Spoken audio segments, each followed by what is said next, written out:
Hello students, welcome back to our Chitragupta study point. Students, आज हम आपके लिए लेकर आए हैं परिमेय संख्या से रिलेटेड कुछ मुख्य बिंदु। और परिमेय संख्या को इंग्लिश में रेशनल नंबर्स कहते हैं। अधिकतर स्टूडेंट्स के माइंड में कंफ्यूजन रहता है कि परिमेय संख्या को कैसे एक्सप्लेन करें, कैसे डिस्क्राइब करें। अधिकतर स्टूडेंट्स करते क्या है, वो बोल देते हैं जिन्हें P अपॉन क्यू लिख सकें, P अपॉन क्यू के फॉर्म में लिख सकें, परिमेय संख्या कहते हैं। लेकिन आपकी बात यहीं पर खत्म नहीं होती है। परिमेय संख्या को जानने के, पहचानने के हम आपको तीन तरीके बताएंगे, तीन मेन बात बताएंगे।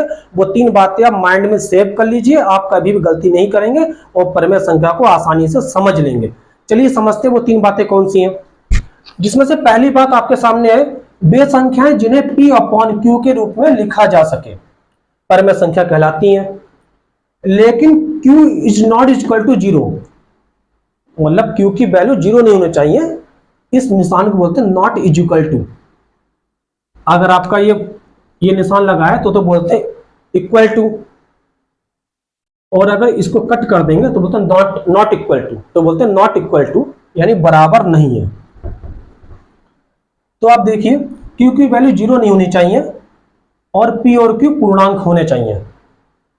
पूर्णांक होने चाहिए, पूर्णांक के बारे में मैंने आपको पीछे के लेक्चरों में बता रखा है, तो पीछे के लेक्चर्स का भी आप देखिएगा तो आपको पूर्णांक के बारे में बहुत गहराई से बातें बताई हैं, आपको समझ में आएगा।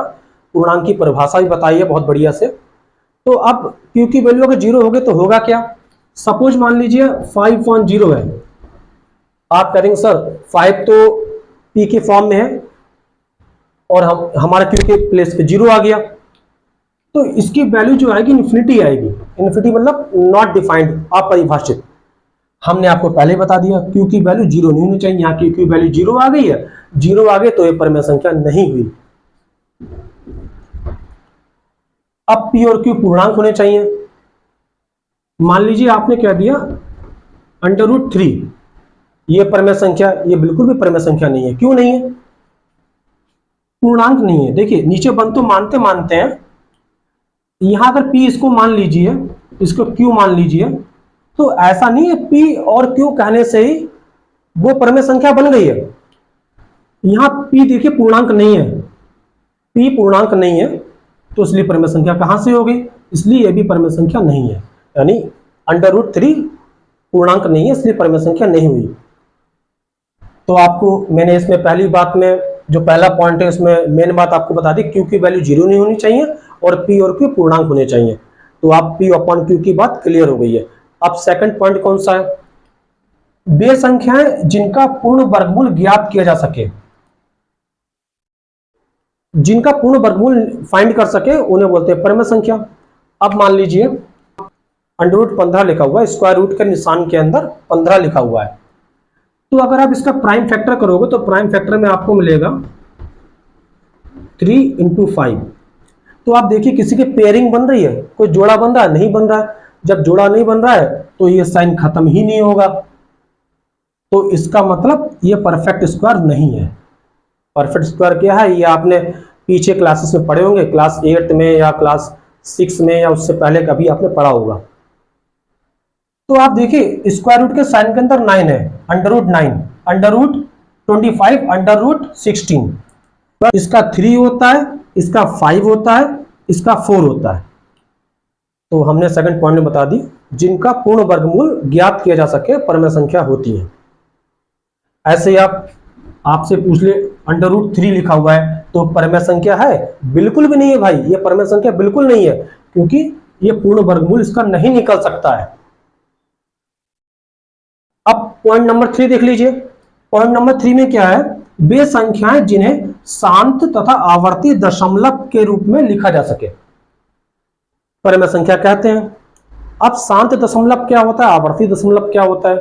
शांत दशमलव, अब मान लीजिए आपको डिवाइड करना है, मतलब 5 को 2 से डिवाइड करना है, 5 को 2 से डिवाइड करना है, तो डिवाइड करिए। देखिए 2 दूनी 4, 5 में से 4 गया, 1 बचा, डिवाइड सबको आता होगा। अब यहाँ पॉइंट लगाया, जीरो बढ़ाया, 2 पंजे 10, ये पढ़ लिया आपने। चाहे इंग्लिश में टेबल पढ़ लीजिए, जैसे चाहे वैसे कर लीजिए, आप अपने अकॉर्डिंग डिवाइड कर सकते हैं। 2.5 आ गया। आपने देखा पॉइंट के बाद हमारा कोई नंबर खींच नहीं रहा है, लंबे मतलब नंबर पे नंबर पे नंबर नंबर पे नंबर नहीं आ रहा है, पॉइंट के बाद कुछ ही टाइम बाद वो खत्म हो गया है, तो उसको बोलते हैं शांत दशमलव।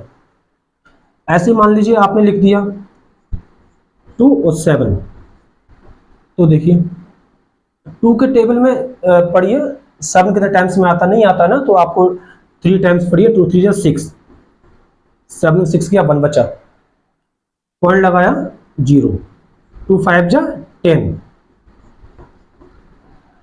देखिए 2 3 6, 0 बढ़ा दिया, पॉइंट लगा दिया यहाँ पे, 2 5 10, तो आपका डिवाइड आ गया। आप आपने डिवाइड करा तो आपने देखा ये भी आपका पॉइंट के बाद खत्म हो जा रहा है, कोई आगे तक नंबर नहीं बढ़ रहा है, तो इसलिए इस शांत दशमलव हो गया। अब कोई नंबर ऐसे होता है जिनका डिवाइड खत्म ही नहीं होता है, वो उसका डिवाइड चलता चला जाता है, तो वो शांत दशमलव नहीं होते, वो अशांत दशमलव होते हैं। तो यहां पर हम बात कर रहे हैं केवल शांत दशमलव की। तो यहां पे मैंने लिखा भी था आपके लिए, शांत दशमलव होने चाहिए और आवर्ती दशमलव होने चाहिए। तो देखिए 2.5 3.5 1.33333 और 0.148 148, इसके आगे भी चलता चला जाएगा। ये तो शांत दशमलव हो गया, ये शांत दशमलव हो गया। अब आप देखिए 1.3333, ये 3 आता जाएगा, इसका डिवाइड खत्म नहीं होगा, यानी कि रिपीटेशन हो रहा है, यहाँ 3 बार बार आ रहा है, 3 रिपीट हो रहा है। अब वैसे यहाँ पे 148 148 148 148 148 खत्म नहीं होगा, ये भी आगे चलता चला जाएगा। तो इसलिए मैंने पहले ही कह दिया, जिनको शांत दशमलव और आवर्ती दशमलव के रूप में लिखा जा सके। आवर्ती दशमलव इसी कहते हैं, पॉइंट के बाद कोई नंबर कंटिन्यू आ रहा है, रिपीट हो रहा है, लगातार रिपीट हो रहा है, तो वो आवर्ती दशमलव हो गया। तो आपको परिमेय संख्या की मैंने 3 बातें बताई हैं, 3 बातें ध्यान रखना बहुत जरूरी है। तो स्टूडेंट्स, परिमेय संख्या जानने के लिए मैंने 3 बातें बताई हैं, 3 बातें ध्यान रखिए बढ़िया से। एक बार मैं आपको एक्सप्लेन कर देता हूं, आप बढ़िया से, मैं बोल रहा हूं आप सुनिए मेरे साथ, जो मैं बोल रहा हूं उसको ध्यान सुनिए। वे संख्याएं जिन्हें P/Q के रूप में लिखा जा सके परिमेय संख्या कहते हैं। सेकंड पॉइंट मैंने बताया आपको, सेकंड नंबर क्या बताया मैंने आपको, जिन नंबर का परफेक्ट स्क्वायर रूट यानी कि जिनका पूर्ण वर्गमूल ज्ञात किया जा सके परिमेय संख्या कहलाती हैं। तीसरी बात मैंने आपको बताई, जो शांत और आवर्ती दशमलव हो परिमेय संख्या कहलाती हैं। शांत और आवर्ती दशमलव संख्याएं परिमेय संख्या कहलाती हैं। तो मैंने तीनों बातें आपको बता दी, तो तीनों बातें बढ़िया से माइंड में सेव कर लीजिए। स्क्रीनशॉट आप इसका ले लीजिए, क्योंकि एक्स्ट्रा कैलकुलेशन जो थी मैंने वो रफ कर दी है, जो आपको समझाने के लिए मैंने करी थी। अब यहाँ पे स्क्रीनशॉट लेंगे तो फोटो आपको साफ साफ दिखाई देगा।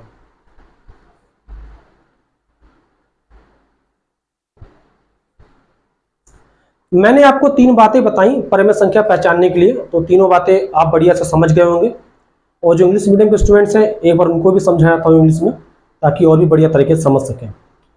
जो फर्स्ट पॉइंट है हमारा वो ये है, numbers that are represented in the form of P/Q are called rational numbers.